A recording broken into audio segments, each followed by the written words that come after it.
జై తెలంగాణ అందరికీ నమస్కారం. గత 36 రోజులుగా భారతదేశంలో అనేక మంది విద్యార్థులు నిరుద్యోగ యువత చేస్తున్నటువంటి ఉద్యమం విజయం సాధించింది. వారు అనుకున్నట్టుగానే కేంద్ర మంత్రి ధర్మేంద్ర ప్రధాన్ గారిని రాజీనామా చేయడానికి కేంద్ర ప్రభుత్వం ముందుకు పంపించింది. మరి ఈ సందర్భంలో విద్యార్థులందరికీ కూడా నేను మనస్ఫూర్తిగా శుభాకాంక్షలు తెలియజేస్తా ఉన్నాను. ఇది 100% విద్యార్థుల విజయంగా తెలంగాణ రక్షణ సేన భావిస్తూ ఉంది. మరి విద్యార్థుల విజయాన్ని కంప్లీట్గా తన ఖాతాలో వేసుకోవడానికి మన రాష్ట్ర ముఖ్యమంత్రి గారు రేవంత్ రెడ్డి గారు ప్రయత్నం చేయడం అన్నది నిజంగా చాలా సిగ్గుచేటు. నిన్న సాయంత్రం హైదరాబాద్లో దాదాపుగా 3-4 గంటలు కొవ్వొత్తులు పట్టుకొని కాంగ్రెస్ పార్టీ శ్రేణులంతా కూడా నగర వీధుల్లో ఊరేగడం అన్నది చాలా సిగ్గుపడాల్సిన విషయం.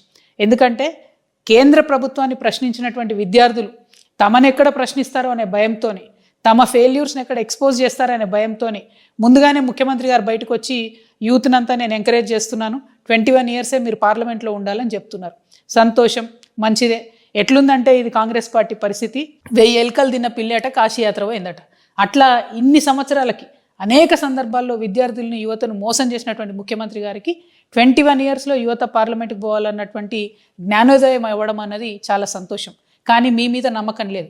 మీరు ఏ బిల్లు అసెంబ్లీలో పెట్టినా దాన్ని పాస్ కాకుండా కేంద్రంతో లాలూచిపడి ఆపుతున్న విషయం ఈ రాష్ట్రంలో బీసీ ప్రజలకు బాగా తెలుసు.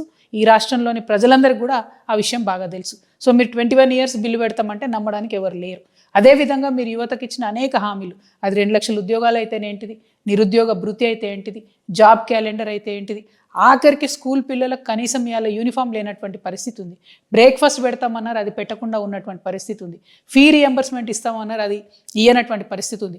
పెద్ద అట్టహాసంగా ఉస్మానియా యూనివర్సిటీకి పోయి 1000 కోట్లు ఇస్తామని ప్రకటించి ఇప్పటివరకు ₹1 ఇవ్వనటువంటి చరిత్ర కాంగ్రెస్ పార్టీ చరిత్ర, రేవంత్ రెడ్డి గారి చరిత్ర. అవన్నీ పక్కకు పోయేటట్టుగా కొవ్వొత్తులు పట్టుకొని కాంగ్రెస్ పార్టీ నాయకులంతా కూడా నగర నడివీధుల్లో ఊరేగితే ప్రజలు నమ్మరు. తెలంగాణ ప్రజలు చాలా విఘ్నులు. ఖచ్చితంగా సమయం సందర్భం వచ్చినప్పుడు ఇదే విద్యార్థి లోకం, ఇదే యువలోకం అంతా కూడా మీ ప్రభుత్వాన్ని దించుతారనే విషయాన్ని నేను తెలియజేస్తా ఉన్నాను. Thank you. జై తెలంగాణ.